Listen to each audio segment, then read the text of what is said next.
Ini mungkin pertanyaan yang krusial begitu nggih Pak Muni Mas Dian. Mungkin ini yang pertama yaitu terkait dengan pelamar KIP kuliah yang mereka itu sudah mendaftar SNBP akan tetapi belum mendaftarkan seleksi SNBP pada akun KIP kuliah begitu. Jadi yang ditanyakan itu statusnya mereka itu udah tersinkronisasi atau belum gitu. Kemudian apabila belum itu solusi dari permasalahan tersebut bagaimana gitu. Iya, eh, izin Mas Adit, Kak, atas pertanyaan itu tadi saya sudah sampaikan kan gitu. Tadi misalnya dia berarti anak ini dia ikut seleksi SNBP gitu kan, benar ya? Tapi dia belum mendaftar KIP kuliah gitu, gitu kan? Nah, atas kondisi seperti itu memang kita masih karena sekarang kalaupun dia mendaftar dia sudah tidak bisa mendaftar lagi karena seleksi SNBP itu kita sudah tutup gitu. Tadi kan makanya saya sudah jelaskan ini juga warning ya buat adik-adik sekalian, perhatikan betul jadwal pendaftaran KIP kuliah terkait dengan pembukaan dan penutupannya gitu. Kita membuka seleksi itu H-1 sebelum pembukaan, jalur seleksi kita sudah buka. Begitu pula dengan penutupannya, H-1 sebelum ditutup seleksinya, itu kita sudah tutup juga. Terkait dengan SNBP, kalaupun misalnya ada anak-anak yang belum ikut seleksi SNBP dan belum mendaftar, nanti atas kondisi seperti itu gitu ya, karena itu nanti didaftarkan oleh perguruan tingginya. Jadi mungkin tinggal disampaikan sama perguruan tinggi gitu ya, di pengelola, biasanya di pengelola untuk menyampaikan bahwa saya kemarin ikut seleksi SNBP dan pasti kepada perguruan tinggi pasti pasti posisinya kalau kondisi seperti itu pasti sudah diterima gitu kan. Kalaupun dia tidak diterima misalnya seperti tadi penjelasan Mas Dean misalnya, ya udah akun itu sebetulnya kalau sudah dia sekarang mendaftar akun dulu gitu ya, sudah punya akun dan akun juga itu misalnya kalaupun dia tidak lulus SNBP nanti ikut nanti di seleksi SNBT-nya misalnya gitu. Itu baru terkait dengan itu tadi ya, terkait dengan SNBP itu tadi. Jadi nanti kalau kondisi seperti itu dan dia diterima, itu nanti bisa didaftarkan oleh uh, perguruan tinggi. Jadi tidak bisa lagi didaftar oleh yang bersangkutan. Terkait dengan kalaupun nanti dia sudah ikut SNBT, gitu, nanti terkait sinkronisasi tadi juga saya sudah jelaskan, sebutnya host to host tadi ya, tadi juga Mas Dian sudah menyampaikan host to host, dan terkait dengan sinkronisasi nanti dicek aja secara periodik di akun di sistem KIP kuliah berdasarkan akunnya masing-masing. Itu sih Mas Adit. Terima kasih atas jawabannya. Jadi memang itu Ya. kondisi khusus. Iya, jadi kalau teman-teman sudah mendaftar di SN basis prestasi, udah selesai, udah di close gitu kan, jebret, terus tiba-tiba kok data saya yang dari KIPK nggak masuk karena ternyata belum daftar. Ya kami namanya juga mesin ya kan tidak tahu apa namanya status di sana gitu ya. Jadi sebenarnya kami itu mengirimkan dasarnya adalah kami kan nanya nih waktu kalian ngisi formulir sampai terakhir, itu step terakhirnya kan nanya ya, mau ikut seleksi yang mana. Itu kan sebenarnya tinggal diklik satu kali klik aja. Karena ngeklik itu dianggap formulirnya tuh lengkap. Kalau itu belum, pasti ada statusnya kan di apa tulisannya apa belum lengkap. Nah itu nanti kami memang punya peraturan ya yang namanya akan kita kirimkan datanya ke secara host to host ke sana itu adalah data yang formulirnya lengkap karena itu nanti langsung apa namanya dijadikan parameter sebagai kiriman data kita gitu.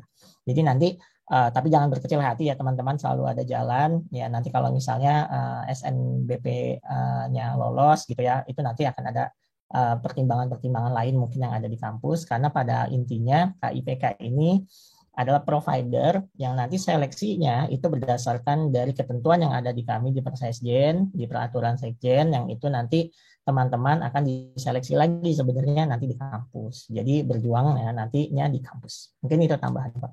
Baik, terima kasih atas tambahannya dari Mas Dian. Jadi ini kesimpulannya ada solusi yaitu kalau keterima di SNBP nanti komunikasikan dengan perguruan tinggi khususnya pengelola KIPK kuliah begitu nggih. Ya, betul. Mas Adit, satu hal juga ingin saya, walaupun tadi juga saya sudah sampaikan, Mas Dian juga sudah menyampaikan, tapi ini betul-betul saya ingin mau menegaskan bahwa, ingat bahwa terkait dengan penetapan penerima, itu melalui verifikasi dari perguruan tinggi, gitu ya. Jadi ini harus clear dulu ini. Walaupun misalnya sudah ada sudah ada kartu peserta pendaftarannya, jangan lalu kemudian gini, sudah ada kartu peserta pendaftaran lalu bilang, loh kok saya terima KIP kuliah ya? Padahal saya sudah dapatkan kartu peserta pendaftaran, selalu saja begitu ada masih dapatnya. Padahal masih ada satu proses yang harus dilalui oleh adik-adik sekalian, nanti akan diverifikasi oleh perguruan tinggi. Terkait dengan verifikasi perguruan tinggi, pasti akan berdasarkan prioritas penerimanya, dan juga terkait dengan karena ada kuota tadi ya, tadi Mas Dian sudah menyinggung juga, karena ada kuota, dan kuota itu kita berikan kepada masing-masing juga perguruan tinggi. Gitu ya Mas Adit, biar ini terinformasikan kepada adik-adik kita gitu. Baik Pak, terima kasih untuk tambahannya. Ini untuk soal yang kedua, saya bacakan lagi. Untuk tahun ini sepertinya ada yang berbeda nih. Jika akun sudah tersinkronisasi, di bagian menu seleksi itu terdapat tulisan kategori. Nah, maksud dari kategori itu bagaimana ya? Maksud dari kategori 1, 2, 3, dan 4. Terima kasih. Ini dari Mbak Iva Fauzah Maula dari SMA. Baik, mungkin ini kalau ini biar Mas Dean aja yang Ya. ini pasti yang ada dalam sistem gitu ya. Enggak Mas Dean? Jadi sebenarnya kategori 1, 2, 3, 4 itu sebenarnya adalah penanda dari apa yang sudah ada dari kartu peserta kalian. Kan di kartu peserta di pojok paling atas itu kan ada nomor KIP, P3KE, dan lain sebagainya. Jadi kami, itu bahasa kami untuk berkomunikasi dengan SNBP sebenarnya. Jadi kalau kategori 1 itu sebenarnya bukan kategori ya, flag aja. 1 itu berarti dia pernah punya PIP di SMA-nya gitu ya. Kemudian kalau yang di kategori 2 itu ada di DTKS.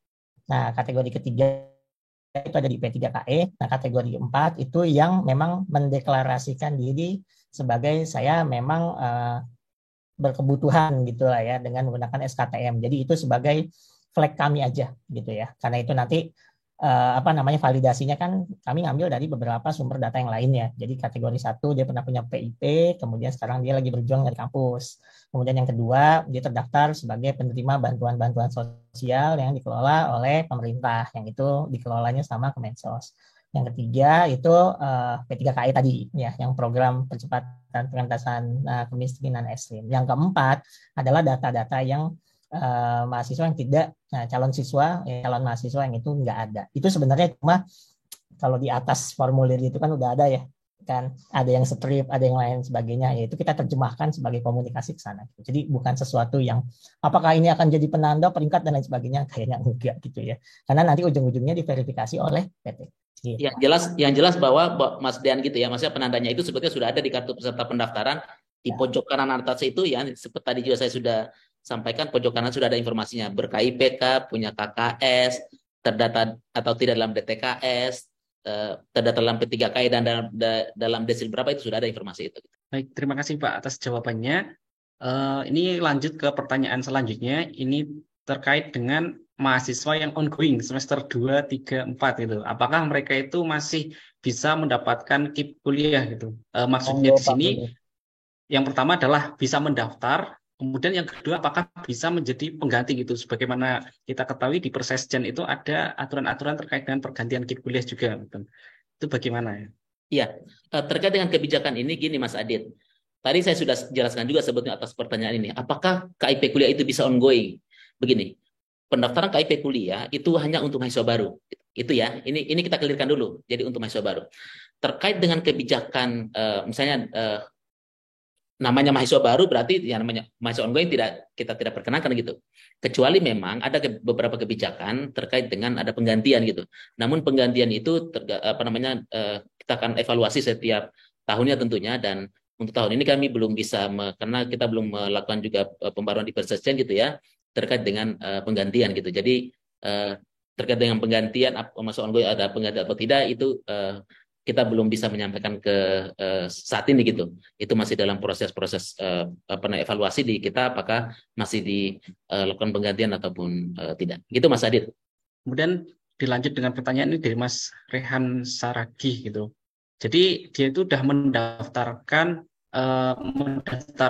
SNPMB dan KIP kuliah, akan tetapi NIK itu berbeda di situ gitu. Itu solusinya bagaimana itu? Ini seperti yang saya bilang tadi ya Mas ya. Jadi NIK ini berbeda dan lain sebagainya karena mungkin pada saat kalian SD itu kan ada beberapa yang NIK-nya itu belum ada ya. Ya, baru dibuatkan dan lain sebagainya, dan data itu akhirnya terbawa terus sampai teman-teman SMA dan lupa diupdate. Nah, kan kadang-kadang kok saya nyobain pakai NIK tuh nggak bisa ya. NIK saya nggak bisa. Terus nanya ke operator sekolah, mau operator sekolahnya bilang pakai NIK yang ini aja gitu kan, yang terdaftar ternyata itu dan ternyata bisa gitu ya. Solusinya adalah lakukan verval, kemudian di di bagian biodata itu ada sinkron ulang. Itu kalau diklik nanti NIK-nya akan terkalik yang baru gitu ya. Nanti kalau misalnya tidak solve juga gitu ya, atau karena ingin cepat buru-buru dan lain sebagainya, itu nanti melapor ke helpdesk aja. Nanti akan kita lakukan perbaikan gitu ya dengan melampirkan bukti. Nah, ini banyak kejadian juga ya teman-teman sekalian. Jadi kalau misalnya datanya dari awal itu ditolak sama sistem KIPK, minta operator sekolah atau teman-teman lakukan verifal mandiri. Itu cepat kok prosesnya. Di sana berubah, di kita langsung ke sinkron gitu. Jadi jangan dipaksakan ya, karena nanti teman-teman begitu nanti pemeriksaan utama NIK itu parameter utama karena uang ini dari APBN, maka yang berhak mendapatkan ini adalah warga negara Indonesia yang dibuktikan dengan NIK yang valid. Jadi mohon nanti lakukan perbaikan. Seperti itu Mas Adi. Baik, atas jawabannya dari Pak Dian. Ini selanjutnya pertanyaan terkait dengan isian yang harus diisikan oleh pelamar KIP kuliah, khususnya di bagian keluarga. Nah, sering sekali menemukan bahwasanya pelamar KIP kuliah itu tidak posisinya itu tidak berada dengan keluarganya, jadi sulit untuk foto keluarga. Nah, itu apakah boleh hanya foto sendiri atau foto beberapa orang gitu, tidak harus satu keluarga, itu bagaimana ini? Baik, saya jawab lagi ya. Field itu muncul karena teman-teman kami membutuhkan gambaran dari keluarga teman-teman, kondisi rumah dan lain sebagainya. Karena itu akan menjadikan parameter untuk seleksi. Jadi kalau misalnya saya terpisah jauh dan lain sebagainya, ya monggo diatur seperti apa gitu ya. Di sana suruh foto sendiri sama kalian. Yang penting sebenarnya itu mengindikasikan bahwa oh ternyata memang foto keluarganya seperti ini gitu loh. Jadi kami itu sebenarnya sampai minta halaman depan rumah ya kan, kemudian bagian belakang itu sebenarnya untuk melakukan validasi gitu. Ingat kami ini punya tanggung jawab moral untuk mengelola dana negara ini. Jadi kami juga tidak mau teman-teman juga dalam tanda petik ya melakukan rekayasa tertentu agar terlihat miskin dan lain sebagainya gitu ya. Jadi makanya apa adanya saja. Kalau misalnya memang jaraknya terlalu jauh dan lain sebagainya, ya monggo silakan diatur foto sendiri di tempat kosnya, kemudian yang satu lagi foto dari orang tua di rumah, itu kemudian digabungkan gitu, kemudian diberikan nanti pada saat diseleksi alasannya tuh bisa juga. Dan itu sebenarnya bisa diperbaiki sih kalau misalnya teman-teman, kan sekarang masih masa seleksi ya, jadi sebenarnya masih bisa diusahakan. Beasiswa ini pengalaman saya ya, bantuan ini itu akan jatuh ke orang yang benar-benar mau berusaha kok sebenarnya. Jadi usaha itu hasil itu tidak akan pernah mengkhianati hasil usaha ya. Jadi diperjuangkan aja. Gitu Mas Adit. Mungkin saya ingin tambahkan sedikit Mas Adit. Ini sebenarnya dalam rangka menjaga akuntabilitas Mas Adit. Kan ini kan semua sudah by system gitu kan. Nah sekarang bagaimana kita membuktikan bahwa anak ini betul-betul dia miskin gitu. Apalagi mengandalkan SKTM. Kalau misalnya tadi sudah ber-KIP sih it's okay Mas Adit. Karena kan kita sudah punya data integrasi gitu kan. Jadi foto-foto keluarga itu kan sebetulnya ingin kita membuktikan bahwa ketika dia tidak ber-KIP, tidak punya KKS gitu kan. Di DTKS Mas Adit dia tidak terdaftar gitu kan. Tadi juga terbaru sekarang misalnya kebijakan kita terbaru 2023 terkait dengan data P3KE tadi ya. Terus juga tidak ada, ya mau tidak mau kan dia harus membuktikan dirinya di sistem itu bahwa dia betul-betul dia miskin gitu selain SKTM gitu. Makanya salah satunya adalah ya udah kita minta foto keluarga gitu ya. Gitu. Walaupun tadi misalnya ada kendala misalnya ini keluarga saya jauh nih, saya terpisah nih gitu. Nah, tadi hal-hal yang lain itu sebenarnya dalam rangka juga menjaga akuntabilitas bahwa kita kepengen betul-betul bahwa yang mendapatkan KIP betul-betul dia memenuhi prioritas penerimanya gitu Mas Adit gitu. Jadi ini juga dalam saya ingin tegaskan gitu bahwa kita oke lah adik-adik sekalian dia tidak ber-KIP seperti tadi. Kan kita tidak ber-KIP, tidak dalam DTKS gitu ya. Terus dia tidak dalam P3KE juga tidak ada, tidak punya KKS.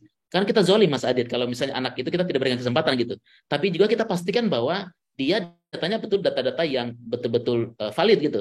Data yang betul bisa dia tunjukkan bahwa dia betul-betul kategorinya dia miskin.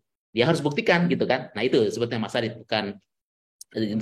Lagi-lagi ini dalam rangka menjaga akuntabilitas penerima KIP kuliah gitu. Itu Mas Adit.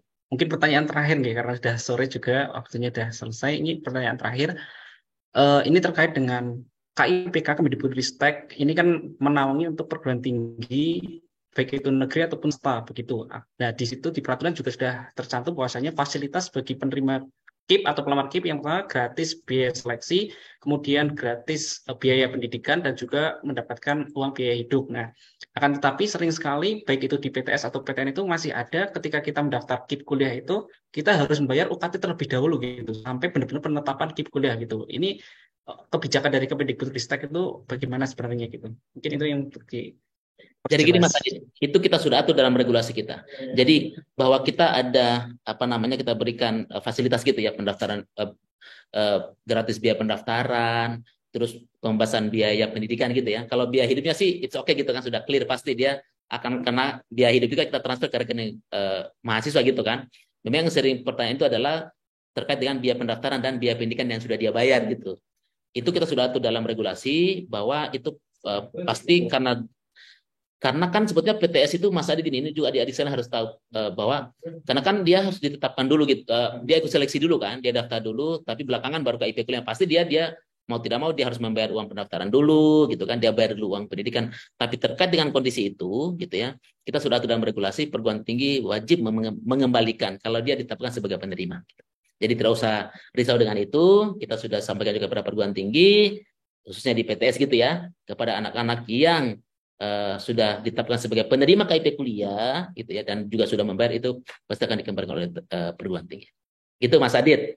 Baik Pak Muni, terima kasih atas penjelasannya. Mungkin itu ya teman-teman dan hadirin semuanya terkait dengan sesi tanya jawab karena ini udah waktunya udah selesai. Mungkin untuk penutup ini bagi teman-teman yang masih memiliki pertanyaan terkait dengan KIPK nanti bisa disampaikan baik itu melalui hashtag akun KIP Kuliah di website KIP Kuliah atau juga bisa melalui media sosial baik Puslapdik ataupun dari Pemuda Pelajar Merdeka. Dan perlu disampaikan juga bahwasanya terkait dengan relawan KIPK ini sudah tersebar di seluruh provinsi yang ada di Indonesia. Kita sudah mencatat semua kemarin, jadi tiap daerah itu sudah ada relawannya. Jadi nanti teman-teman pelamar KIP kuliah juga bisa berkomunikasi dengan relawan KIP kuliah begitu. Mungkin itu untuk sesi tanya jawab dan kegiatan pada sore hari ini. Sampai di penghujung acara, sebelum kita tutup, mungkin kita ada sesi buat foto bersama terlebih dahulu. Untuk seluruh hadirin dimohon untuk menyalakan kameranya.